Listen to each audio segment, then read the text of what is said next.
ओम श्री गणेशाय नमः। श्री राधा कृष्णाय नमः। कल हमने गीता जी के पहले अध्याय के 11 श्लोक पढ़ लिए थे।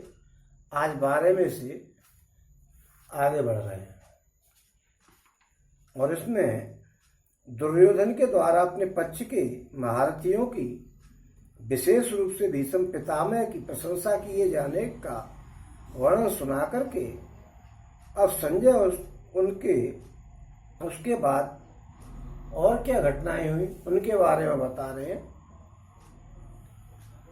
ओम तस्य संजयन हर्षम कुरुवृद्धः पितामह सिंहनादम विनद्योच्य शंखम ददमो प्रतापवान। ओम कौरवों में वृद्ध बड़े प्रतापी पितामह भीष्म ने उस दुर्योधन के हृदय में हर्ष उत्पन्न करते हुए उच्च स्वर से सिंह की दहाड़ के समान गरज करके और शंख बजाया। दरअसल में क्या है कि कल जो है दुर्योधन ने यह बताया था द्रोणाचार्य जी के पास जाकर के कि भाई आप कौरवों की भारी सेना को देखिए और हमारी सेना काफी मात्रा में अजेय है और उनकी सेना जीतने में सुगम है। लेकिन उसने कहा था कि भारी सेना को देखिए और फिर बताया कि भीष्म पितामह की चारों तरफ से आप सब लोग सुरक्षा करें, क्योंकि भीष्म पितामह के बारे में ऐसा कहा था उसने कि भीष्म पितामह ने साफ कह दिया था कि भाई मैं पांडवों को नहीं मारूंगा और पांडवों के अलावा शिखंडी जो है वो पिछले जन्म में भी महिला था और इस जन्म में भी महिला था, इसलिए मैं उसके सामने भी तीर नहीं चलाऊंगा, क्योंकि वो महिलाओं पर किसी प्रकार का वार नहीं कर सकते थे। क्षत्रियों के ये नियम है, क्योंकि शिखंडी पे इसलिए नहीं कर पाते थे वो कि शिखंडी जो है द्रुपद का पहला पुत्र था। जब द्रुपद का कोई संतान नहीं थी तो द्रुपद ने जो है भगवान शंकर की आराधना करी। आराधना से भोले बाबा प्रसन्न हो गए तो उन्होंने कि भाई हमको संतान चाहिए। भोले बाबा उन्होंने कहा चल तेरे लड़की हो जाएगी। द्रुपद बोले अरे भैया मुझे तो लड़की नहीं चाहिए, लड़का चाहिए। बोले यार हमने तो लड़की कह दी, तने संतान की कही थी और हमें क्या पता था कि संतान नहीं चाहिए, तो ये संतान में भी विशेष करके लड़का ही चाहिए। चल इसी लड़की को बाद में लड़का हो जाएगी। द्रुपद को पूरा भरोसा था कि भोले बाबा कभी झूठ तो बोलते ही नहीं, तो उसने उस लड़की को लड़के के तरह से ही पाला और जब लड़के की तरह से ही पाला उसको तो फिर वो उसका ब्याह भी कर दिया। और जब ब्याह हुआ तो लड़की ने आकर के बताया, उसकी पत्नी ने अपने घर वालों को कि ये तो लड़की के साथ आपने मेरा विवाह कर दिया। तो वो वहां से जो है अटैक करने का सोच लिया कि हमारे साथ धोखा हुआ। इस प्रकार जब द्रुपद भागे अपने घर को छोड़ करके उन्हें कि ये तो मार डालेगा, उधर शिखंडी ने सोचा कि भाई हमारी वजह से बड़ी परेशानी हो रही, तो वो सुसाइड करने चला गया। और वहां जाकर के उसकी एक यक्ष से मुलाकात हुई। यक्ष ने कहा यार तू मर क्यों रहा है, मुझसे थोड़े दिन के लिए पुरुषत्व ले जा। तो पुरुषत्व लेकर के आ गया और उसने पुरुषत्व का जो है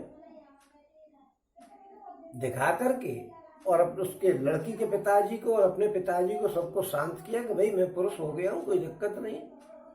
और बाद में वो जो गंधर्व था उसको यक्षराज जो यक्ष था उसको कुबेर ने शाप दे दिया, तो परमानेंटली जो लड़की रह गया और इसको अपना पुरुषत्व लौटाना नहीं पड़ा। इसलिए ये बात भीष्म पितामह को पता था, इसलिए उन्होंने कहा भाई वो लड़की का लड़का हो गया भले ही, लेकिन वो है लड़की, इसलिए मैं उस पर भी नहीं करूंगा। तो इसलिए दुर्योधन ने सबसे कहा था कि इनकी रक्षा करो कि कहीं शिखंडी आकर के इनको मार धाड़ नहीं कर दे। तो भीष्म पितामह ने ये महसूस किया कि ये डरा हुआ है, भयभीत है। भले ही ये कह रहा है कि मेरी सेना अजय है, लेकिन इसके मन में भय व्याप्त है पांडवों की, क्योंकि पांडवों की व्यूहाकार रचना बनी हुई थी उसकी सेना की, क्योंकि उसने कहा था कि भारी सेना को देखो। तो इसलिए दुर्योधन को प्रसन्न करने के लिए कि इसके मन में ये आ जाए कि अभी हम जिंदा हैं उन्होंने बड़ा बड़ी तरीके से और भयंकर शंख को बजाया।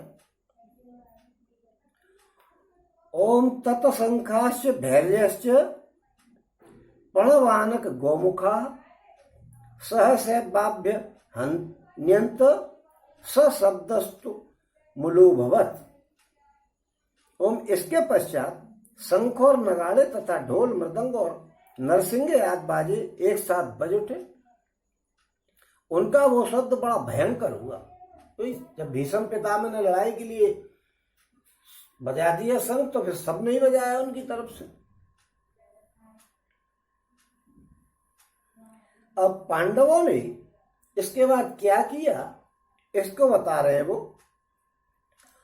ओम ततः श्वेतैर है यैर्युक्ते महति स्यन्दने स्थितो माधव पांडवश्चैव दिव्यो शंखो प्रदधमतु। ओम पांचजन्यम ऋषिकेशो देवदत्तम धनंजय पौंड्रम दधमो महाशंखम भीमकर्मा प्रकोदर। ओम इसके बाद में सफेद घोड़ों से युक्त उत्तम रथ पर बैठे हुए श्री कृष्ण महाराज और अर्जुन ने भी अलौकिक शंख बजाए। ओम श्री कृष्ण महाराज ने पांचजन्य नामक, अर्जुन ने देवदत्त नामक और भयानक कर्म वाले भीमसेन ने पौंड्र नामक शंख महाशंख बजाया। अब यहां बताया गया है कि सफेद घोड़ों से युक्त उत्तम रथ इसलिए कहा गया है कि ये जो रथ था, खांडव वन दाह के समय अग्निदेव ने प्रसन्न होकर के और इंद्र को वो अग्निदेव ने अर्जुन को दिया था। और इस रथ की ध्वजा बड़ी तगड़ी थी, ऊंची थी बहुत। उस पर 1 योजन लंबी तो पताका फहराया करती थी और वो किसी वृक्ष वगैरह से टकराती नहीं थी। और इसमें सफेद घोड़े जो बताए गए हैं, ये चित्ररथ नामक गंधर्व के 100 घोड़ों में से 4 घोड़े लगे हुए थे। वो 100 के 100 ही रहते थे, चाहे उसमें से 2-4 मर जाओ या नहीं मरो, वो 100 के 100 ही रहते थे। वो घोड़े उसमें रथ में लगे हुए थे, इसलिए उसको सफेद घोड़ों से युक्त और उत्तम रथ बताया। श्री कृष्ण महाराज ने पांचजन्य नामक यानी, क्योंकि ये अलौकिक शंख है, इस दुनिया के शंख नहीं है। लौकिक माने दुनिया और अलौकिक माने अलौकिक, यानी इस दुनिया से ऊपर के। तो ये क्या है कि कन्हैया जी ने पंचजन नामक एक दैत्य को मार करके और उसको शंख के रूप में धारण कर लिया था, इसीलिए इस शंख का नाम पांचजन्य हो गया था। तो ये भी अलौकिक दुनिया में से कहां बना है। और अर्जुन ने देवदत्त नामक और भयानक कर्म वाले भीमसेन ने पौंड्र नामक शंख बजाया। अब यहां पांचजन्यम ऋषिकेश, भगवान कृष्ण को ऋषिकेश कहा गया है। और ऋषिकेश कहते हैं, ऋषि माने इंद्रियां, जो इंद्रियों पर विजय प्राप्त कर ले वो ऋषिकेश है। भगवान कन्हैया जी इंद्रियों के ईश्वर है, इंद्रियां उनके बस में है। मनुष्यों की तरह तो है नहीं, मनुष्य तो जो है इंद्रियों के बस में खुद रहते हैं, लेकिन कन्हैया जी जो है वो इंद्रियों को अपने बस में रखते हैं, इसलिए उनको ऋषिकेश कहा है। और अर्जुन को धनंजय इसलिए कहा है क्योंकि उन्होंने कहा है कि पांचजन्यम ऋषिकेशो देवदत्तम धनंजय। धनंजय इसलिए कहा है कि ये जिस समय राष्ट्रीय यज्ञ कर रहे थे युधिष्ठिर जी, उस समय राजाओं को जीत करके इन्होंने बहुत सा धन ला करके दिया था, इसलिए इनका नाम धनंजय पड़ गया था। और उन्होंने देवदत्त नामक शंख बजाया। ये देवदत्त नामक शंख जो है, इनको निवात कवच आदित्यों की साथ युद्ध करने के समय पे इंद्र ने दिया था। और इसको जो है इसीलिए अलौकिक शंख बताते हैं। और भीमसेन को इसलिए ब्रकोदर कहा है और महाशंख बताया उसका शंख जो अलौकिक नहीं था, लेकिन वो महाशंख इसलिए कहते थे वो बहुत बड़ा शंख था, इसलिए उसको महाशंख कहते थे। और ब्रकोदर इसलिए कहा है भीम कर्मा ब्रकोदर, उसके काम ऐसे होते थे कि उसको देख करके लोग डर जाते थे, बड़े भयंकर काम करता था। राक्षसी से शादी कर ली, उसको भी एक पुत्र प्राप्त करा दिया, उसके भाई राक्षस को मार दिया। अब ये भीम काम तो है, खतरनाक काम तो है।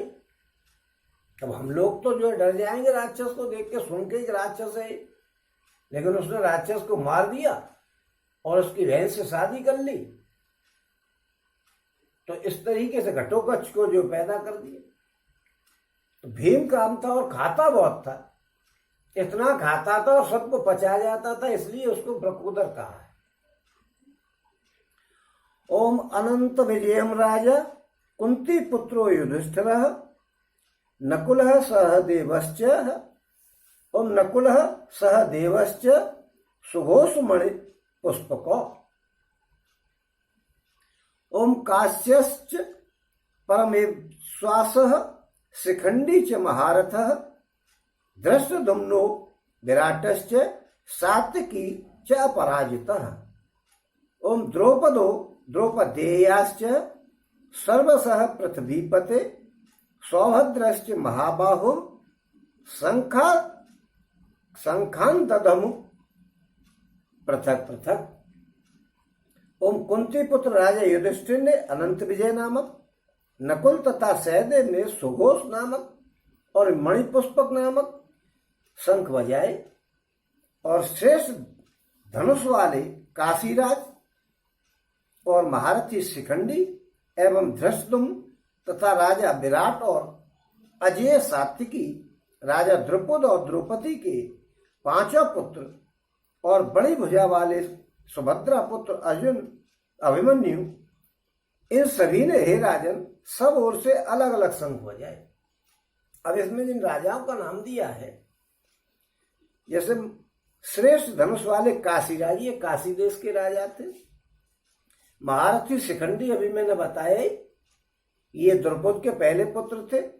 धृष्टद्युम्न जो है वो इनके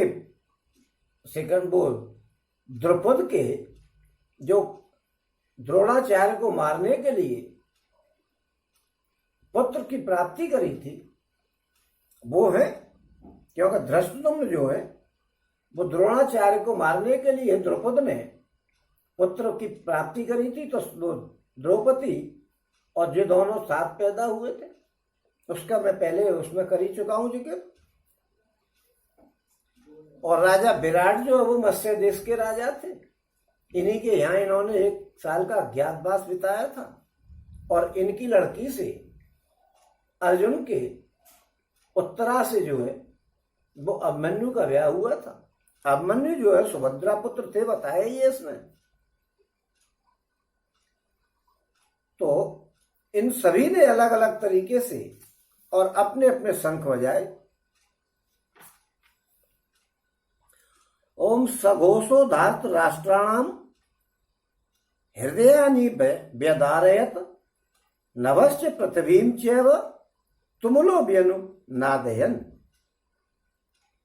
और उस भयंकर शब्द ने आकाश और पृथ्वी को भी गुंजाते हुए धार्त राष्ट्रों के यानी आपके पक्ष वालों के हृदय विदीर्ण कर दिए। संजय जो है वो घबराते हुए लेके चल रहे हैं कि इसको डरा दो, यही अब भी राजीनामा हो जाए तो बढ़िया, लड़ाई नहीं होगी। ओम पांडवों की शंख ध्वनि से कौरवों के व्यथित होने का वर्णन करके अब 4 श्लोकों में भगवान श्री कृष्ण के प्रति कहे हुए अर्जुन के उत्साहपूर्ण वचनों का वर्णन किया जा रहा है। ओम अथ व्यवस्थितान् दृष्ट्वा धार्त राष्ट्रान् कपिध्वजः प्रवर्ते शस्त्र संपाते धनुरुद्धम्य पांडवः। ओम ऋषिकेशम तदा वाक्यम इदमाह महीपते। और यहां पे आकर के अर्जुन उवाच ओम सेन योरु भयोर्मध्ये, ओम सेन योरु भयोर्मध्ये रथम स्थापय में अचयुत। ओम यावत देतान्य रीक्षे अहम, यावत देतान्य निरीक्षे अहम योद्धु कामान अवस्थितान कैर्मया सह योद्धव्यम अस्मिन रण समुद्र में। ओम हे राजन, इसके बाद कपिध्वज अर्जुन ने मोर्चा बांध करके डटे हुए धार्तराष्ट्र संबंधियों को देख करके उस शंख चलने की तैयारी के समय धनुष उठा करके ऋषि के श्री कृष्ण महाराज से ये वचन कहा कि हे अचयुत, मेरे रथ को दोनों सेनाओं के बीच में खड़ा कीजिए, और जब तक कि मैं युद्ध में डटे हुए, युद्ध क्षेत्र में डटे हुए युद्ध के अभिलाषी इन विपक्षी योद्धाओं को भली प्रकार नहीं देख लूं, उस समय तक इसको वही खड़ा करिएगा। मैं ये देख लूं कि मुझे किन किन के साथ युद्ध करना है। अब यहां जो है कन्हैया जी को अचयुत कहा है, कपिध्वज अर्जुन। कपिध्वज इसलिए कहा है कि उनके जो रथ था उसके ऊपर हनुमान जी बैठे हुए थे। उन्होंने भीम को जो है वो कह दिया था कि अच्छा चल, क्योंकि भीम ने ये समझा कि मेरे बराबर ताकत पर कोई है नहीं, तो हनुमान जी ने अपनी रास्ते में पूंछ डाली दी थी। वो सब लोगों को पता ही है, नाटकों में भी आया है। तो उसको पूंछ को उठा नहीं पाए थे भीम बाबू, तो फिर वो पैरों में पड़ गए कि महाराज मैं आपको पहचान नहीं पाया, मुझको क्षमा करिए और मुझ पर दया करिए। तो हनुमान जी दयालु, आखिर है तो भोले बाबा के अंश था। उन्होंने दया कर दी कि आप, मैं युद्ध में आपसे सहयोग चाहता हूँ, वही मैं लड़ूंगा तो हूं नहीं, लेकिन तुम्हारे युद्ध में कुछ सहयोग कर दूंगा। तो वो कभी कभी अर्जुन के उस पर बैठे रहते थे परमानेंट, और कभी कभी दहाड़ कर देते थे, गरज देते थे, तो सब लोग सैनिक लोग जो तीर चलाने की भी सोच रहे होते थे औंधे पड़ जाते थे। ये उनका सहयोग था। और यहां पे आकर के उन्होंने कन्हैया जी को कहा है कि हे अचयुत। अचयुत उन्हें कहते हैं कि जिसका किसी भी समय पराभव या पतन नहीं होगा, अपने स्वरूप शक्ति और महत्व से सर्वदा अस्खलित रहे, यानी कोई भी अपनी शक्ति या महत्व से कभी कम या ज्यादा नहीं हो, उसको अचेत कहते हैं। और भगवान की शक्तियों का, स्वरूपों का कभी कम ज्यादा होता ही नहीं, इसलिए भगवान को यहां अचेत कहा है। और जब तक उन्होंने कहा कि मैं युद्ध में डटे हुए हैं, उनको मैं नहीं देख लूं, जब तक इनको यहीं खड़ा रखो। ओम योस्य माना न वेक्षे हम ये एतत्र समागता धात राष्ट्रास्य दुर्बुद्धे युद्धे प्रिय चिकीर्षव। दुर्बुद्धि दुर्योधन का युद्ध में हित चाहने वाले जो ये राजा लोग हैं, इस सेना में आए हुए हैं, इन युद्ध करने वालों को मैं देखूंगा। दुर्बुद्धि इसलिए कहा गया है कि जब तय हुआ था कि भाई 13 साल के बाद आप आओगे, आपका राज्य आपको वापस दे दिया जाएगा। 12 साल का वनवास काटो, 1 साल का अज्ञातवास काटो, उसके बाद आपका राज्य आपको दे दिया जाएगा। उसके बावजूद भी उसने, दुर्योधन ने उनको राज्य नहीं लौटाया, तो इसलिए ये युद्ध हो रहा था। उसको इसीलिए दुर्बुद्धि कहा कि ऐसी बुद्धि मारी गई कि लड़ने तैयार है लेकिन राज्य देने तैयार नहीं है, इसलिए उसको दुर्बुद्धि कहा है। और उन्होंने कहा कि इन युद्ध करने वालों को मैं देखूंगा, क्योंकि उन राजाओं को जो इकट्ठे हुए हैं दुर्योधन के साथ, जो अन्यायपूर्ण लड़ाई लड़ने को तैयार है, उसके साथ भी लड़ने को तैयार है, उन राजाओं को देख तो लूं कि किन किन आदमियों से मुझे लड़ना है, कौन कौन से राजा इसका सपोर्ट कर रहे हैं गलत काम करते समय भी। क्योंकि दुर्योधन जो था बड़ा कूटनीतिज्ञ था, कूटनीतिज्ञ होने के कारण ही तो उसने कर्ण को राजा बना दिया था। उन्होंने देखा कि अर्जुन को ऐलान दे रहा, तो उसने राजा बना दिया कि वैसे सूत पुत्र है तो सूत पुत्र मत मानो, राजा तो मानो, अब तो इससे टक्कर कराओ। तो कर्ण अपना भक्त हो गया। इसी प्रकार वो जनता के साथ बहुत व्यवहार बढ़िया करता था, जिससे जनता उसके साथ थी। जब तो उसके पास 11 अक्षौणी सेना थी, और ईमानदारों के पास कुल मिला के जो है 7 ही अक्षौणी सेना थी। सबरी ईमानदारी की और चालाक पने की इसी से समझ में आ जाती। इसलिए जो है उसने, अर्जुन ने ये कहा कि मैं उन लोगों को देखूं। अब देखो यहाँ अर्जुन ने ये कहा कि मैं उन लोगों को देखूं जो इसका सपोर्ट कर रहे हैं, लेकिन आगे संजय क्या कह रहे हैं, अर्जुन के इस प्रकार कहे जाने पर भगवान ने क्या किया, ये 2 बात बता रहे हैं, 2 श्लोकों में बात बता रहे हैं वो। ओम संजय उवाच ओम एव मुक्तो ऋषिकेशो गुडाकेशेन भारत सेनयोर भयोर मध्य स्थापित्वा रथोत्तमम्। ओम भीष्म द्रोण प्रमुखतः सर्वेषां च महीक्षिताम् उवाच पार्थ पश्येतान् समवेतान् कुरुनिति।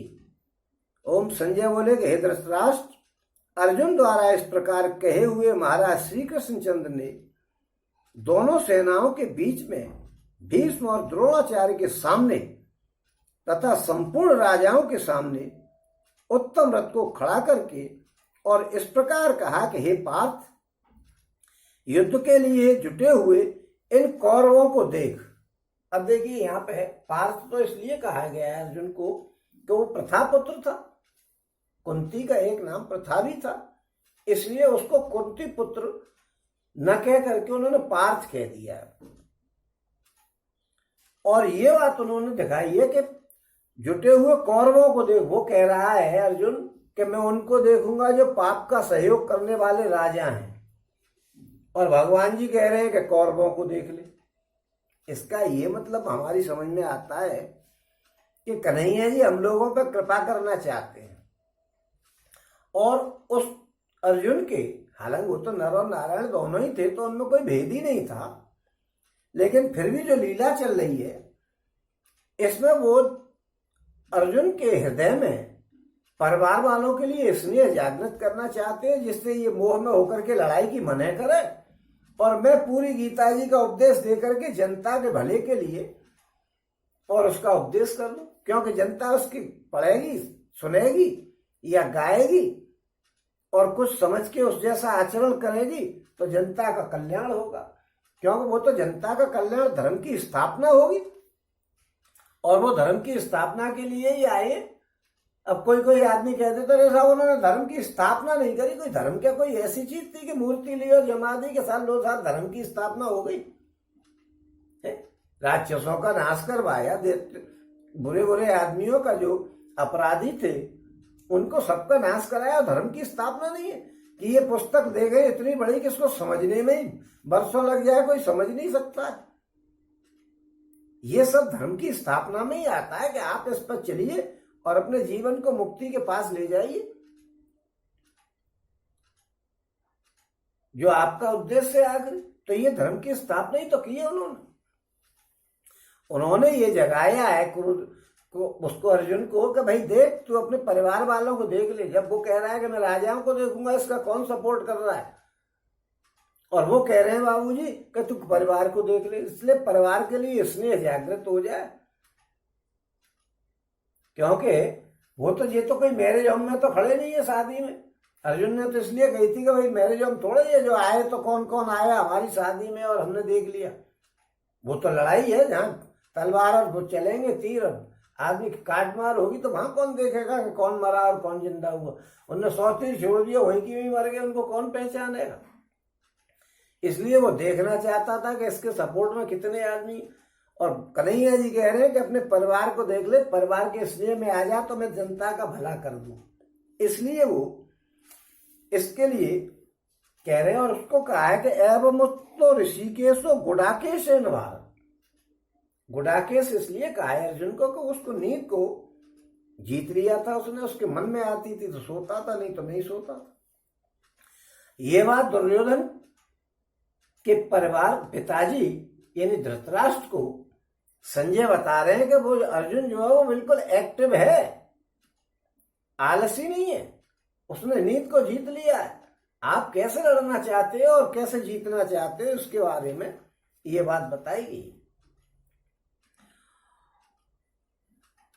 ओम तत्रापश्यत स्थितान पार्थ पितॄन नथ पितामहान आच्यान मातुलान भ्रातॄन पुत्रान पौत्रान सखीस्तथा ओम ससुरान सुहृदश्चैव सेनयोर्भयोरपि तान समीक्ष स कौन्तेय सर्वान् बंधु न वस्थितान कृपया पर्याविष्टो विसीदन इदम अब्रवीत। ओम इसके बाद प्रथापुत्र अर्जुन ने उन दोनों ही सेनाओं में स्थित ताऊ चाचाओं को, दादों को, परदादों को, गुरुओं को, मामाओं को, भाइयों को, पुत्रों को, पौत्रों को तथा मित्रों को, ससुरों को और सहृदयों को भी देखा। उन उपस्थित संपूर्ण बंधुओं को देख करके वे कुंती पुत्र अर्जुन अत्यंत करुणा से युक्त होकर के शोक करते हुए ये वचन बोले। क्या बोल रहे हैं? ओम अर्जुन उवाच, या उन्होंने गुरु ताऊ वगैरह सबको देखा, क्योंकि साल वगैरह जी तो उनके ससुर थे युधिष्ठिर के, तो सबको, भाई बंधुओं को, परिवार को, पूरे को देखा। ओम अर्जुन उवाच, ओम द्रष्टमं स्वजनम कृष्णम युयुत्सुम समुपस्थितम सीदन्ति मम गात्राणि मुखम च परे शुष्यति। ओम बेपथुश्च शरीरे में रोमहर्षश्च जायते। ओम गांडीवम संत्रस्ते हस्तत्व परिदहते गांडीवम संत्रस्ते हस्ता त्वक्चैव परिदहते न च शक्नो में बस्थातुम भ्रमतीव च मे मनः। गांडीवम संत्रस्ते हस्ता त्वक्चैव परिदहते न च शक्नोम्य बस्थातुम भ्रमतीव च मे मनः। ओम अर्जुन बोले, हे कृष्ण, युद्ध क्षेत्र में डटे हुए युद्ध के अभिलाषी इस स्वजन समुदाय को देख करके मेरे अंग शिथिल हुए जा रहे हैं और मुख सूखा जा रहा है तथा मेरे शरीर में कंप और रोमांच हो रहा है। हाथ से गांडीव धनुष गिर रहा है और त्वचा भी बहुत जल रही है तथा मेरा मन भ्रमित सा हो रहा है, इसलिए मैं खड़ा रहने को भी समर्थ नहीं हूं।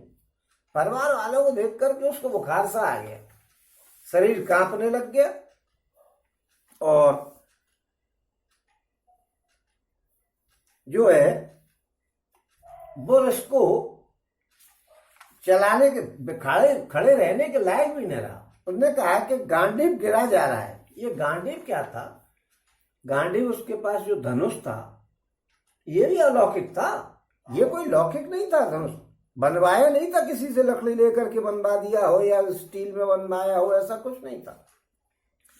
इस धनुष को जो है दीर्घ काल तक आराधना करने पर गंधर्वों ने इसकी आराधना दीर्घ काल तक की थी। इसके बाद पहले इसको ब्रह्मा जी ने लिया था। ये रंग बिरंगा धनुष था, देखने लायक। ब्रह्मा जी ने इसको कई वर्षों तक सेवन किया। प्रजापति दक्ष ने भी इसको कई वर्षों तक 503 वर्ष बताए हैं उसमें कि 503 वर्ष तक प्रजापति दक्ष ने इसका सेवन किया और चंद्रमा ने 500 वर्ष तक इसका सेवन किया और वरुण देव ने 100 वर्ष तक का इसका सेवन किया और अर्जुन को खांडव बंदाह के समय पे, जलाने के समय पर अग्निदेव ने इसको वरुण से दिलवाया था। इसलिए यह गांडीव इसका नाम था और इसलिए अलौकिक था। ओम अपनी विषादयुक्त स्थिति का वर्णन करके अब अर्जुन अपने विचारों के अनुसार युद्ध का अनौचित्य सिद्ध कर रहे हैं। वो कह रहे हैं भाई लड़ना बेकार है, भगवान कन्हैया जी की योजना काम कर गई है। वो ये चाहते थे कि ये मना करे तो मैं गीता जी का उपदेश कर दूं जिससे लोगों का भला हो, धर्म की स्थापना हो, क्योंकि इसको सुनकर के आदमी थोड़ा सा भी चेंज होगा, हम लोग थोड़ा सा भी चेंज होंगे तो इससे धर्म की स्थापना होगी, हम अपने पथ पर चलेंगे जो चलना चाहिए, उद्देश्य वाले पथ पर। तो कह रहे हैं ओम निमित्तानि च पश्यामि विपरीतानि केशव न च श्रेयो अनुपश्यामि हत्वा स्वजन माहवे। ओम हे केशव, मैं लक्षणों को भी विपरीत ही देखता हूं तथा युद्ध में स्वजन समुदाय को मार करके भी कल्याण नहीं देखता हूं। यहाँ कन्हैया जी को केशव कहा है, जिसके बाल लंबे और सुनहरे हों और बहुत ही बढ़िया देखने में सुंदर हों, ऐसे बाल वालों को केशव कहते हैं। और एक इनका ये भी अर्थ होता है कि जिसके सब हैं उनको भी केशव कहते हैं, क्योंकि अर्जुन ये है बार बार ये बताता चल रहा है कि आप भले ही मेरा रथ चला रहे हो, लेकिन मैं जानता हूं कि यू आर गॉड, तुम भगवान हो, मैं जानता हूं। इसलिए वो उनको केशव, कभी ऋषिकेश, कभी अचेत, ऐसे नामों से पुकार रहा है वो।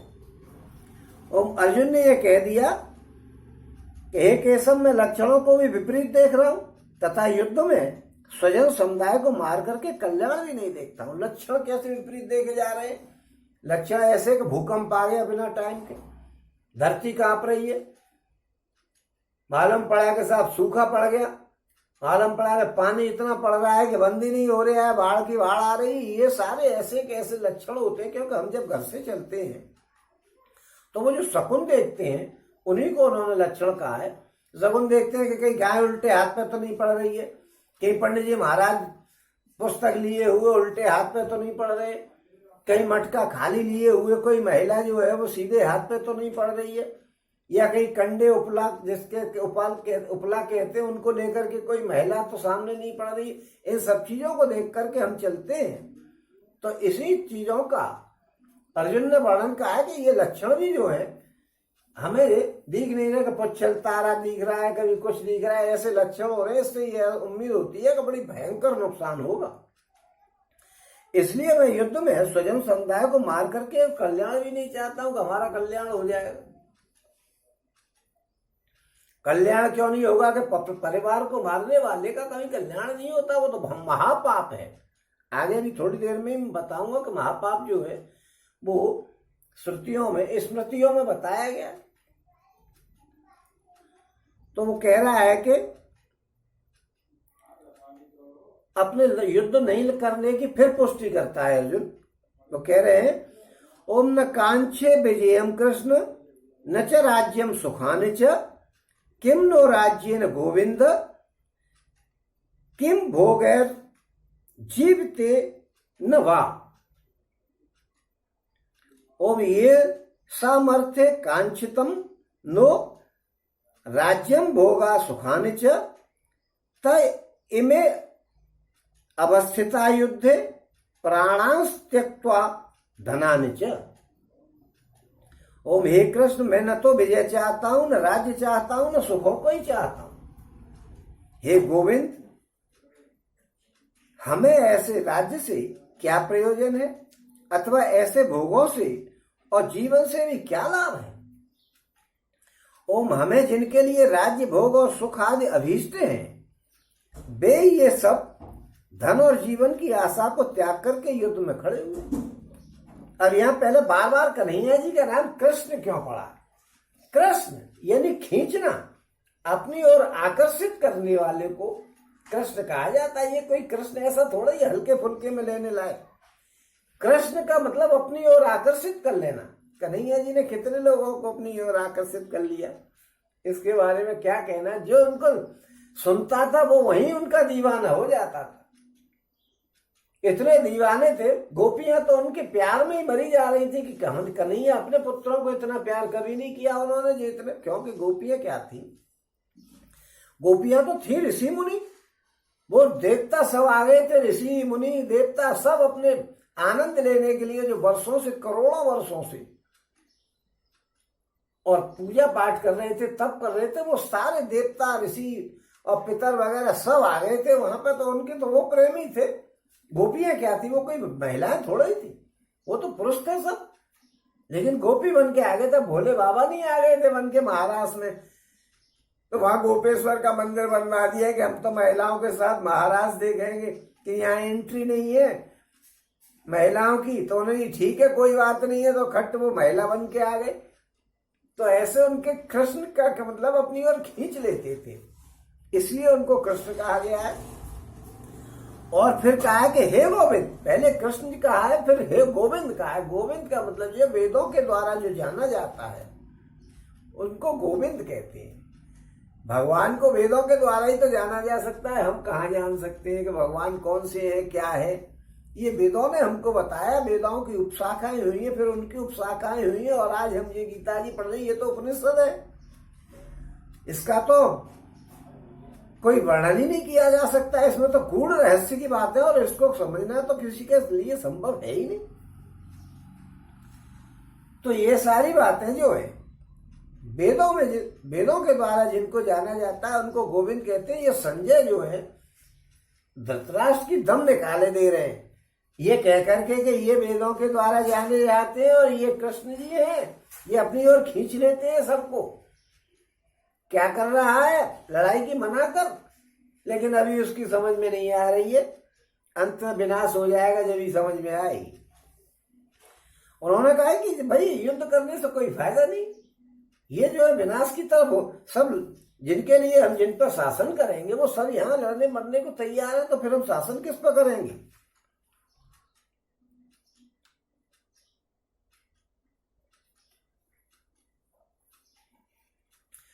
ओम आचार्याः पितरः पुत्रास् तथैव च पितामहः मातुलाः स्वसराः पौत्राः श्यालाः संबंधिनस्तथा। ओम गुरुजन, ताऊ चाचे लड़के, और उसी प्रकार दादे मामे ससुर पौत्र साले तथा और भी संबंधी लोग हैं, ये सब मरने के लिए तैयार। ओम एतन्न हन्तुमिच्छामि घनतो अपि मधुसूदन अपि त्रैलोक्य राज्यस्य हेतोः किम नु मही कृते। ओम हे मधुसूदन, मुझे मारने पर भी अथवा तीनों लोकों के राज्य के लिए भी मैं इन सबको मारना नहीं चाहता हूं, फिर पृथ्वी की तो बात ही क्या है। अब यहां पे एक और नई बात कह दी कि हे मधुसूदन। मधुसूदन इसलिए कहा है कन्हैया जी को कि उन्होंने मधु नाम के दैत्य को मारा था, इसलिए उनका एक नाम मधुसूदन। देखो सहस्र नाम तो जो कम है, वो तो हम लोगों के लिए सहस्र नाम बना दिए कि इनको एक बार पढ़ लो। नहीं है, एक सहस्र नाम से क्या फर्क पड़ता, उनके तो जाने कितने नाम है। जो काम किया काम के अनुसार नाम हो जाता है। जैसे राम जी का नाम हो गया कि आराम देने वाले, लक्ष्मण जी का नाम हो गया कि उनके अच्छे लक्षण। तो ऐसे ही इनका नाम काम के हिसाब से नाम रखा जाता है। अब सीता जी का नाम जो सीर से निकली, हल्के नौक को सीर कहते हैं, उससे निकली तो उनका नाम सीता जी हो गया। विदेह उनका नाम हो गया कि वो मरी हुई शरीर से निकाले गए थे मत करके, इसलिए वो, और मत करके निकाले गए थे इसलिए उनका नाम मिथिला हो गया। तो ऐसे नाम काम के अनुसार हुआ करते हैं, सबके नाम जो है काम के अनुसार होते हैं। और उन्होंने कहा हे मधुसूदन, मुझे मारने पर भी अथवा तीनों लोगों के राज्य के लिए भी मैं इन सबको मारना नहीं चाहता हूं, तो फिर पृथ्वी के लिए लड़ने की तो कोई बात ही नहीं।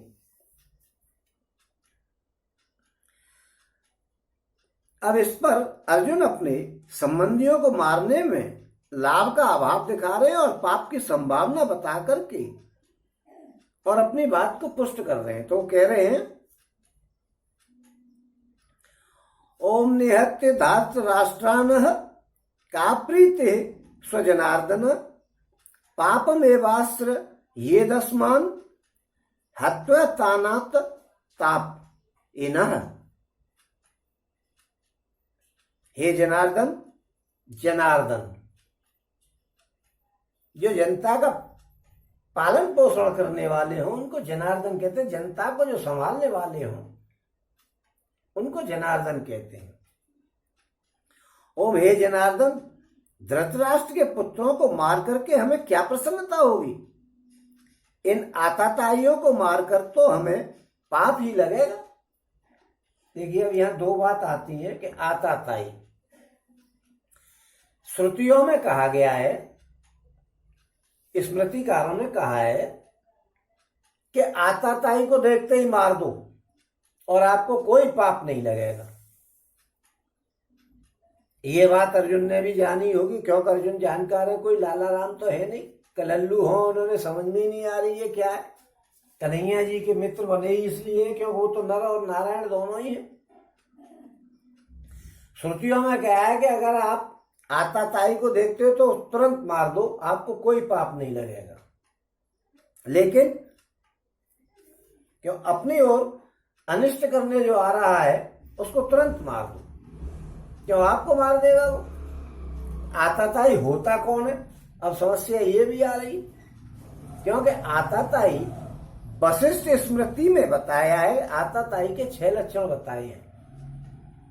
एक तो आप के मारने के लिए उद्धत हो वो आदमी कि आपको मार ही डालेगा, एक आग लगाने वाला, एक जो जहर दे दे आपको विष देने वाला, और एक धन को हरण करने वाला, और एक स्त्री को चुराने वाला, और एक जमीन को छीनने वाला।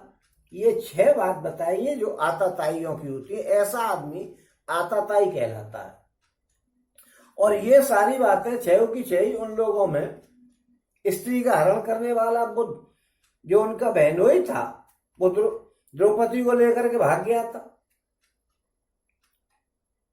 और जो इन्होंने स्त्री वगैरह जो सब बेइज्जती, धन छीनना, हरण करना, ये सारे काम दुर्योधन के परिवार में मौजूद थे।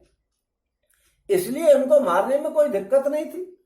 लेकिन फिर भी अर्जुन कह रहा है कि आताताइयों को मारने से हमें क्या लाभ, क्योंकि आताताइयों को मार दो आपको पाप नहीं लगेगा, लेकिन नहीं मारो तो भी पाप नहीं लगेगा। ऐसा विधान नहीं कि आपने आताताई देख लिया और आपको नहीं मारा तो आपको पाप लगेगा, क्योंकि हमारा बूता नहीं है मारने का। वो तगड़ा आदमी उसे कैसे मार देंगे? इसलिए नहीं मारो तो कोई बात नहीं, लेकिन मार दो तो भी कोई बात नहीं है। लेकिन क्या है, उसको पाप तो लगेगा नहीं। लेकिन स्मृतिकारों ने एक बात और कही है श्रुतियों में कि अपने परिवार को मारना बड़ा पाप है, महापाप है, जो अपने परिवार का नाश करता है। यानी अपने परिवार का जो नाश करता है उस आदमी का बहुत बड़ा पाप होता है। यानी अपने परिवार को मारना सबसे बड़ा पाप है। इसलिए अर्जुन ने ये सोच करके कहा कि आताताई को नहीं मारो तो पाप नहीं लगेगा, लेकिन अगर अपने परिवार का नाश कर दिया, कुटुंब का नाश कर दिया तो महापाप लगेगा। इसलिए उसने कह दिया कि भैया इन आताताइयों को मारने से, क्योंकि हैं तो आखिर हमारे परिवार के ही लोग ये, तो परिवार के लोगों को मारने से तो हमें पाप ही लगेगा, इसलिए हम इनको मारना नहीं चाहते हैं। स्वजनों को मारना सब प्रकार से हानिकारक बतला करके अब अर्जुन अपना मत प्रकट कर रहे हैं। अब वो कह रहे हैं कि नहीं भैया हम नहीं मार पाएंगे इनको, हमारा कोई बूता नहीं कि हम इनको मारे। क्यों मारे? आताताइयों हैं तो हैं, लेकिन हैं तो हमारे परिवार के लोगों को मारने से तो महापाप लगेगा। ओम तस्मान नारहा वयम हंतुम धार्त राष्ट्रान स्वबांधवान स्वजनम हे कथम हत्वा सुखिनः श्याम माधव। ओम अतएव हे माधव, अपने ही बांधव धृतराष्ट्र के पुत्रों को मारने के लिए हम योग्य नहीं है, क्योंकि अपने ही कुटुंब को मार करके और हम सुखी कैसे हो सकते हैं। अब यहां भगवान जी को माधव कह दिया। माधव कहते हैं मीठा मधु, मधु से बना हुआ, यानी जो शहद होता है उससे बनी हुई जो चीज होती है ना, शहद के बराबर मीठे और बड़े बढ़िया, उनको माधव कहते हैं। जैसे शहद प्यारा होता है, बहुत मीठा और स्वादिष्ट होता है, ऐसे ही कन्हैया जी को कहा कि आप कितने मीठे और बढ़िया हैं, ये बात कहकर के उनको और बताया है कि माधव। अब यहाँ ये प्रश्न उठता है कि कुटुंब नाश से होने वाला दोष तो दोनों के लिए है, फिर यदि दोष पर विजय प्राप्त विचार करके दुर्योधन आदि से क्यों नहीं हटे, जो तुम ही हट रहे हो। तो इस बात को अर्जुन 2 श्लोकों में कह रहे हैं। क्या कह रहे हैं वो? ओम यद्येते न पश्यन्ति लोभोपहत चेतसः कुल क्षयम कृतम दोषम मित्र दोहे च पातकम। ओम कथम न ज्ञेयम अस्माभिः, ओम कथम न ज्ञेयम अस्माभिः पापादस्मान्य वर्तितुम कुल क्षयम कृतम दोषम प्रपश्यध्व जनार्दन। ओम यद्यपि लोभ से भ्रष्टचित्त हुए ये लोग कुल के नाश से उत्पन्न दोष को और मित्रों से विरोध करने के पाप को ये नहीं देख रहे हैं, ये लोग नहीं देख रहे हैं लोभ के कारण। तो भी हे जनार्दन, कुल के नाश से उत्पन्न दोष को जानने वाले हम लोगों को इस पाप से हटने के लिए क्यों नहीं विचार किया जाए? भाई, कुल के नाश से महापाप होता है, उस पर विचार करके तो हमको इस लड़ाई से हट जाना चाहिए। ये तो लोभ में फंस गए, लेकिन हम लोभ में थोड़ा ही फंस रहे हैं। अब कुल के नाश की बात करिए कि कुल का नाश हो जाएगा। अब कुल के नाश से कौन कौन से दोष होते हैं कुल के नाश करने से, अब उनके बारे में भी जरा विचार कर लिया जाए। तो वो कह रहे हैं ओम कुल क्षये प्रणश्यन्ति कुल धर्माः सनातनाः धर्मे नष्टे कुलम कृत्स्नम अधर्मो अभिवस्त्युत।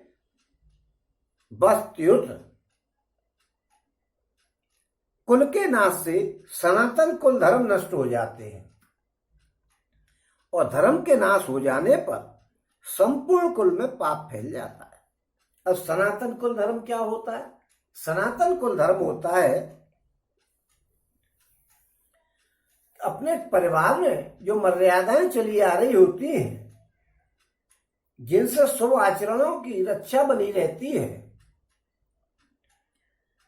जिनसे सदाचार हमारे परिवार में हमेशा के लिए सुरक्षित रहता है, उन परंपराओं को सनातन कुल धर्म कहा जाता है। वो परंपराएं कौन सी है?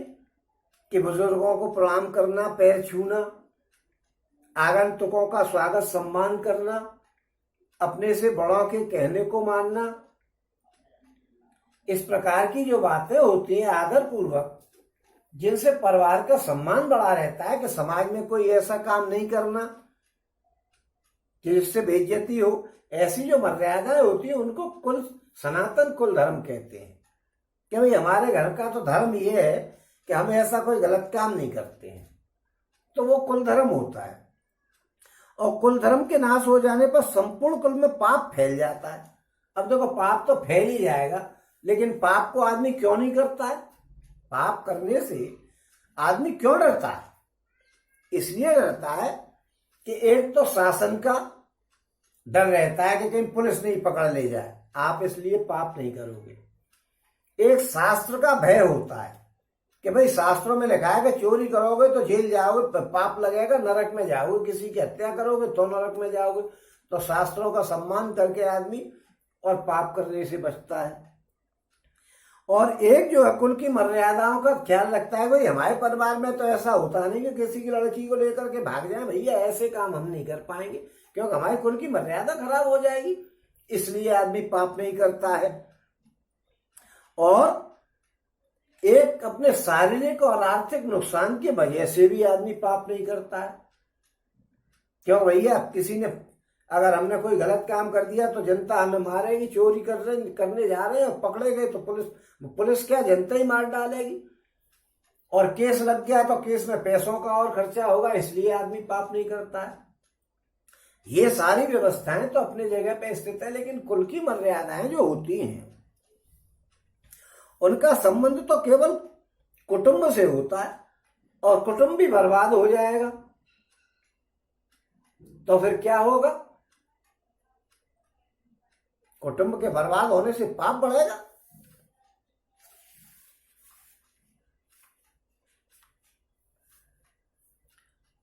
और इस पर हम जब समस्त कुल में पाप फैल जाता है तो क्या होता है, इस पर अर्जुन बतला रहे हैं। ओम अधर्माभि भात कृष्ण प्रदुष्यन्ति कुल स्त्रियः स्त्रीषु दुष्टासु वासनेय जायते वर्णशंकरः। ओम शंकरो नरकायव कुलघ्ना नाम कुलस्य च पतन्ति पितरो हेषाम लुप्त पिंडको दक क्रिया। ओम कृष्ण, हे कृष्ण, पाप के अधिक बढ़ जाने से कुल की स्त्रियां अत्यंत दूषित हो जाती हैं, और हे वासनेय, स्त्रियों के दूषित हो जाने पर वर्ण संकर उत्पन्न हो जाता है, और वर्ण संकर कुलघातियों को और कुल को नरक में ले जाने के लिए काम करता है, और लुप्त हुई पिंड तथा जल की क्रिया वाले अर्थात श्राद्ध और तर्पण से वंचित इनके पितर लोग भी अधोगति को प्राप्त होते हैं। अब इस श्लोक में कहा गया है कि हे कृष्ण, पाप के अधिक बढ़ जाने से कुल की स्त्रियां अत्यंत दूषित हो जाती हैं, और हे वासनेय, वासनेय यानी वैष्णव, वैष्णवों के मालिक कन्हैया जी। और वैष्णव जब होता है आदमी, जब उसको जनेऊ संस्कार कर दिया जाता है यानी दीक्षित कर दिया जाता है, तब वो वैष्णव बनता है। फिर उस पर भीख मंगवाई जाती है, वो प्रोग्राम जो होता है, गुरु दीक्षा ली जाती है, उस दीक्षा के बाद जनेऊ धारण कराया जाता है, फिर उसको वैष्णव कहते हैं। और वैसे गमारू भाषा में ये भी कहते हैं जो विष्णु भगवान के भक्त है वो वैष्णव है, और जो शंकर भगवान के भक्त है वो शैव है। ऐसा भी कुछ लोग, क्योंकि देखिए जनता तो हर तरह की है, अपने अपने भाव में हम लोग समझ लेते। उन्होंने कहा हे कृष्ण, पाप के अधिक बढ़ जाने से कुल की स्त्रियां अत्यंत दूषित हो जाती हैं। जब मर्यादाएं खत्म हो जाएंगी तो स्त्रियों के ऊपर कंट्रोल खत्म हो जाएगा, और जब कंट्रोल खत्म हो जाएगी तो वे स्वच्छंद विचरण करने लग जाएंगी, और स्वच्छंद विचरण से इधर उधर ताकने झांकने लग जाएंगी, तो उनके मन में दोष आने लग जाएगा, मन चंचल हो जाएगा, और परपुरुषों से उनके संबंध हो जाएंगे। और परपुरुषों से संबंध होने के बाद जो है, उनके जो पुत्र होंगे वो वर्णशंकर होंगे। वर्णशंकर उनको कहते हैं कि पिता किसी और कास्ट का हो और पत्नी किसी और कास्ट की, माता किसी और कास्ट की हो, तो उससे पैदा जो संतान होगी वो वर्णशंकर होगी। और जब ये वर्णशंकर होंगे तो श्राद्ध पक्षों को कोई नहीं करेगा, क्योंकि अब जो दूसरे वर्ण का है वो श्राद्ध को क्या जाने। किसी ब्राह्मण ने शूद्र की लड़की से शादी कर ली तो वो शूद्राणी क्या जाने कि श्राद्ध में क्या होता है, और या किसी ब्राह्मणी ने शूद्र से कर ली तो वह शूद्र क्या जाने कि श्राद्ध क्या होता है। तो वो तो उसके सारे धर्म जो है वो सारे नष्ट हो जाएंगे। और श्राद्ध पक्ष में जो पिंडदान किया जाता है उसको पिंडदान क्रिया कहते हैं। पिंडदान से मतलब पिंडदान निकाला, पिंड निकाले जाते हैं और फिर भोजन कराया जाता है ब्राह्मणों को, वो पिंडदान होता है। और जो तर्पण किया जाता है, पानी का के उसमें बर्तन में रख के और वो डाब लेकर के और तर्पण किया जाता है, उसको उदक क्रिया कहते हैं। उदक क्रिया और पिंडदान दोनों जो है उनको जो है पिंडोदक क्रिया कहते हैं। तो वो सारे काम तो बंद हो जाएंगे। जब वो बंद हो जाएंगे तो फिर पितर भी नरक में चले जाएंगे।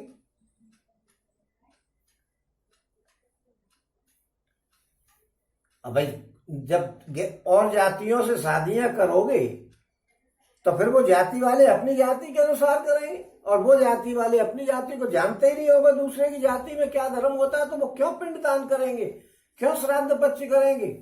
इसलिए जो है वो पितर भी नरक में चले जाएंगे। और आगे भी आज खत्म नहीं हुई है बात। ओम दो से रहते हैं कुलघनाम नाम, ओम दो से रहते हैं कुलघना नाम, वर्ण संकर कारके उत्साद्यन्ते जाति धर्म कुल धर्माश्च शाश्वता। ओम इन वर्ण संकर कारक दोषों से कुलघातियों के सनातन कुल धर्म और जाति धर्म नष्ट हो जाते हैं। अब देखिए, वर्ण संकर दोषों से कुलघातियों के सनातन कुल धर्म और जाति धर्म नष्ट हो जाते हैं। अब सनातन कुल धर्म कौन से होते हैं, जो मैंने अभी बताया कि परिवार की जो मर्यादाएं होती हैं वो सनातन कुल धर्म कहे जाते हैं। और जाति धर्म कौन से होते हैं, जाति धर्म दो होते हैं, एक वर्ण धर्म वर्णाश्रम धर्म और एक वर्ग का, यानी ब्राह्मण क्षत्रिय वैश्य और शूद्र, ये चार तो वर्ण हो गए। और आश्रम कौन से हो गए, वर्ण आश्रम के अनुसार, एक ब्रह्मचर्य आश्रम, गृहस्थ आश्रम, वानप्रस्थ आश्रम और संन्यास आश्रम। इन जो चारों आश्रमों के जो काम बताए वो सारे काम भैया गृहस्थ आश्रम ब्रह्मचर्य आश्रम के तो बड़े भारी खतरनाक काम है, क्योंकि उनमें तो ब्रह्मचर्य का जो पालन करता है, जैसे हमारे हनुमान जी हैं वो ब्रह्मचारी हैं, तो इनको क्या है कि स्त्रियों की बातें नहीं सुनना, अपने नाखूनों को नहीं काटना, सिर में क्या बदल में तेल नहीं लगाना। जो आजकल सेंट छिड़क के चलते हैं लोग, कि किसी से मिलते हैं तो अलग से ही पता लग जाती है कि सेंट छिड़क गया है, इन पे खुशबू नहीं है, इनके सेंट की खुशबू आ रही है। वो अपने मन में समझते हैं कि हमसे खुशबू पैदा हो रही है, जैसे वो कोई फूल हो। वो फूल नहीं होते हैं, वो सेंट छिड़क के चले जाते हैं। तो वो सेंट छिड़कना भी ब्रह्मचर्य आश्रम में वर्जित है। स्त्रियों की कहानी किससे सुनना वर्जित है, स्त्रियों को स्पर्श करना वर्जित है। और बहुत से ऐसे काम होते हैं, मतलब जिससे आपके मन को किसी दूसरी दिशा में जाने का अवसर मिले, वो सारे काम वर्जित हैं उसमें ब्रह्मचर्य आश्रम में। वो एक अलग बात है, आजकल की उच्छृंखल महिलाएं हो गई हैं और हनुमान जी के सुंदर कांडों, हनुमान चालीसा को पढ़ती रहती है, जो हम पे प्रसन्न हो जाए, वो उनकी नालायकी है, हनुमान जी की नहीं है। तो इस तरीके से ये ब्रह्मचर्य आश्रम के कार्य होते हैं। इनको कौन करेगा, क्योंकि वो तो वर्ण संकर है। गृहस्थ आश्रम में अतिथि का सम्मान करना है, अपने परिवार का सम्मान करना है, पंच महाभूतों को भोग लगा करके भोजन करना है, देवता ऋषि पितर मनुष्य और प्राणी और भगवान और इनको भोग लगा करके भोजन, अतिथि आदि को भोजन करा करके भोजन करना। इन सब बातों को वर्ण संकर क्यों जानेगा, क्योंकि उसके कुल में तो ऐसा होता ही नहीं। तो इन सब धर्मों का या क्षत्रियों के यहाँ सूरवीरता का काम होता है, वो किसी को और कास्ट की को ले आए तो वो सूरवीरता को क्या जाने।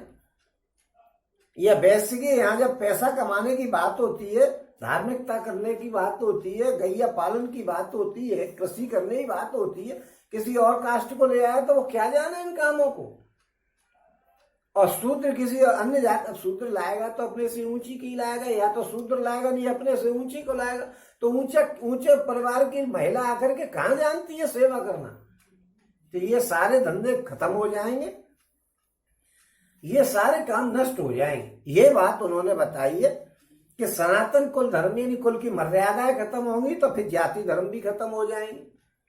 और इन सबका उदाहरण, बहुत बढ़िया उदाहरण आज के समय में हम लोग समझ लें तो ये है, जो पिक्चरों से लिया जाए, फिल्मी दुनिया के कलाकारों से लिया जाए अगर उदाहरण, तो सबसे बढ़िया उदाहरण समझ में आने का है कि राज कपूर के परिवार में पहले महिलाएं पिक्चरों में काम नहीं करती थी, ऐसा मैंने महसूस किया। लेकिन राज कपूर जी मर गए तो बच्चियां जो है उनकी निकल के कुल की मर्यादाएं खत्म हो गई बड़े बूढ़े मरने से। कुल की मर्यादाएं खत्म हो गई तो जो है सनातन कुल धर्म नष्ट हो गया और वो मर्यादाओं से निकल करके पिक्चरों में आ गई, और पिक्चरों में आ गई तो फिर उन्होंने जाति धर्म भी खत्म कर दिया और हिंदू मुस्लिम में शादी कर ली। ये सब कुल धर्म और जाति धर्म दोनों को नष्ट करने का सबसे बढ़िया उदाहरण है। इससे समझ में आ जाता है कि बड़े बूढ़े मरे तो मर्यादाएं खत्म हुई, मर्यादाएं खत्म हुई तो महिलाएं बाहर आई, और बाहर आई तो उन्होंने जाति धर्म को भी नाश कर दिया। तो ये जो है अर्जुन बता रहे हैं कि इस तरीके से तो जाति धर्म नाश हो जाएगा। अब कुल धर्म और जाति धर्म के नाश होने से क्या हानि होगी, इस पर और वो बात कह रहे हैं। ओम उत्सन्न कुल धर्माणाम मनुष्याणाम जनार्दन नरके अनेतम वासो भवतीत्य अनुशुश्रुमः। हे जनार्दन, जिनका कुल धर्म नष्ट हो गया है ऐसे मनुष्यों का अनिश्चित काल तक नरक में वास होता है। जिन्होंने कुल धर्म को नष्ट कर दिया वो गलत काम करेंगे, पाप में एंट्री कर जाएंगे तो उनका नरक में वास होगा बड़े लंबे समय तक। अनिश्चित काल, जैसा भूख हड़ताल की जाती है, आमरण अनशन करोगे तो आपको आपको पकड़ लेगी पुलिस। क्या आमरण अनशन का मतलब है कि जब तक मर नहीं आए, जब तक कर रहे हैं तो मरने के लिए कर रहा है, पुलिस पकड़ लेगी।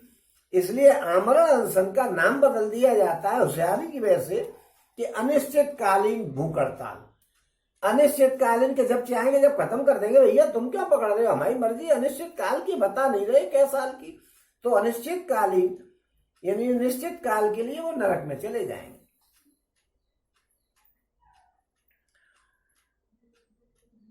ऐसा हम सुनते आए हैं कि वो अनिश्चित काल तक नरक में पड़े रहते हैं। जो जाति धर्म और कुल धर्म को नष्ट कर देते हैं, वो पाप करते हैं, वो अनिश्चित काल तक नरक में पड़े रहते हैं। अब ये नरक में पड़ना नहीं है कि हर एक कोई आदमी ताने मारेगा तेरे परिवार में तो ऐसा हो गया, तो नरक ही है। इस प्रकार स्वजन वध से होने वाले महान अनर्थ का वर्णन करके अब अर्जुन युद्ध के उद्योग रूप अपने कृत्य पर शोक प्रकट कर रहे हैं कि यार हम कैसा काम कर बैठे। अहो बत महत्पापम कर्तुम व्यवसिता वयम यद्राज्य सुख लोभेन हंतुम स्वजन मुद्धता। ओफ, शोक की बात है कि हम लोग बुद्धिमान होकर के भी महान पाप करने को तैयार हो गए। पूरी सेना सज गई है, पूरी इधर उधर की पार्टियां, उसकी बंटवारा हो गया है। कन्हैया जी से अपनी सेना दुर्योधन ने ले ली और कन्हैया जी खुद ने ले ली, और अब आकर के कह रहे हैं कि हम युद्ध के लिए क्यों जुट गए। क्योंकि भगवान ने तो ध्यान दिलाया है कि परिवार को देख के मोह में आ जाए तो मैं जरा धर्म की स्थापना कर दूं।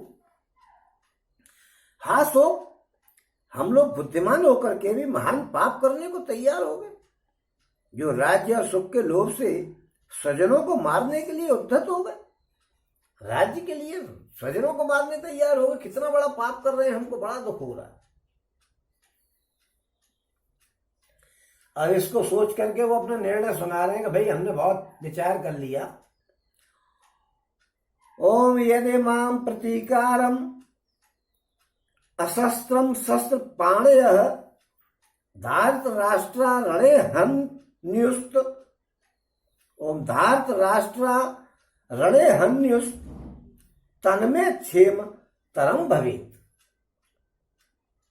ओम यदि माम प्रतीकारम अशस्त्रम शस्त्र पाणय धार्त राष्ट्रा रणेय हन्तुस्त तन्मे क्षेम तरम भवेत्।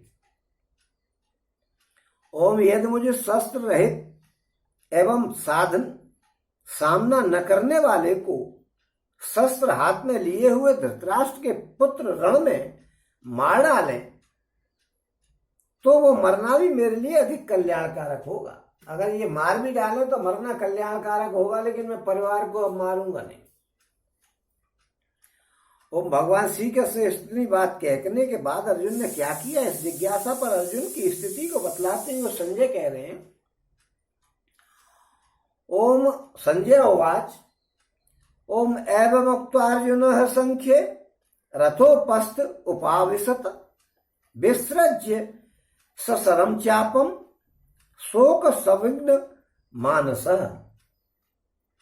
ओम संजय बोले कि रणभूमि में शोक से उद्विग्न मन वाला अर्जुन इस प्रकार कह करके और बाण सहित धनुष को त्याग करके रथ के पिछले भाग में बैठ गया, पिछले भाग में जाकर के बैठ गया। और यहां पे आकर के ओम तत्सदिति श्रीमद् भगवत गीता सुपनिषत्सु ब्रह्म विद्यायाम योग शास्त्रे श्री कृष्ण अर्जुन संवादे अर्जुन विषाद योग नामो प्रथम अध्याय समाप्त। बोलो श्री कृष्ण भगवान की जय, बोलो श्री कृष्ण भगवान की जय, बोलो श्री कृष्ण भगवान।